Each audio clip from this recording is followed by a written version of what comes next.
भारतीय संस्कृति में गाय का बहुत बड़ा महत्व है। गाय को मां मानकर उनकी पूजा की जाती है। मान्यता है कि गाय में 33 करोड़ देवी देवताओं का वास होता है और गाय की पूजा करने से ये सभी देवतागण प्रसन्न हो जाते हैं।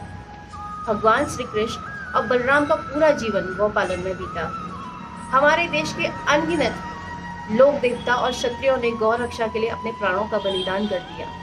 साल में एक दिन जिसे सभी दिनों से सबसे ज्यादा श्रेष्ठ माना जाता है वो गोपाष्टमी का दिन है। कार्तिक महीने के शुक्ल पक्ष की अष्टमी को गोपाष्टमी के पर्व के रूप में मनाया जाता है। कहा जाता है कि इसी दिन भगवान श्री कृष्ण और बलराम गोपाल बने थे। इसकी कहानी भगवान श्री कृष्ण के जीवन से जुड़ी है। कहा जाता है कि भगवान श्री कृष्ण जब 6 वर्ष के हुए तो उन्होंने अपनी माँ यशोदा से कहा कि माँ, अब मैं बड़ा हो गया हूँ और वन में गाय चराने जाना चाहता हूँ।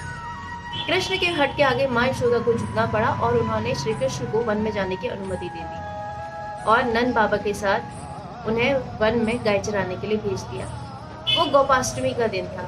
उसके अतिरिक्त अगले 12 महीने तक के लिए ऐसा कोई मुहूर्त नहीं था। हमारे देश में किसी भी शुभ काम के लिए मुहूर्त देखा जाता है और मुहूर्त देखना ये हमारी संस्कृति में आदिकाल से ही चला आ रहा है।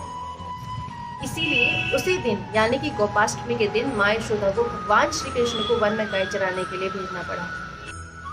मोर मुकुट, हाथों में बांसुरी लिए, पैरों में घुंघरू बंधे हुए, बिना खड़ताल के नंगे पांव भगवान श्री कृष्ण गोपाष्टमी के दिन वन में गाय चराने के लिए निकल पड़े। इसीलिए इस दिन को पूरे ब्रज में और पूरे उत्तर भारत में पर्व के रूप में मनाया जाता है। इस दिन गाय और बछड़ों की पूजा की जाती है। गाय और बछड़ों को मेहंदी, हल्दी, रोली का टीका लगाकर उनकी सजावट की जाती है। उसके बाद सभी भक्तगण जिन्होंने गोपाष्टमी का व्रत रखा है तो वो गाय की परिक्रमा करते हैं और उनको जहाँ वो चरने के लिए जाती है वहाँ उनको लेके जाते हैं। गाय मनुष्य जाति के लिए वरदान है। वो निस्वार्थ भाव से आदि अनादिकाल से हमारी सेवा करती आ रही है। गाय से ही प्रत्यक्ष रूप में हमें दूध, दही, घी, मट्ठा मिलता है। उसका गौमूत्र दवाइयों की तरह ही औषधि के रूप में कारगर है। जैसा कि आप सभी लोग जानते हैं कि गायों के साथ आज कई जगहों पर अत्याचार भी होता आ रहा है। कई जगह उन्हें मार कर खाया जाता है, कई जगह पर उनकी बलि दी जाती है। कुछ तो ऐसे भी लोग हैं जब गाय दूध देना बंद कर देती है तो अपनी गायों को वो रोड में छोड़ देते हैं। जहाँ पर गाय को अगर कहीं भोजन नहीं मिलता है तो वो रास्तों का कूड़ा खाती है। कुछ दिन पहले आपने देखा होगा, आपको पता होगा कि लंपी जैसी महामारी जो गायों में फैली थी उससे कई गायों की मृत्यु हो गई थी। तो उस समय कई गौरक्षा सेवक थे जिन्होंने गायों को बचाने के लिए कई भरसक प्रयास करे।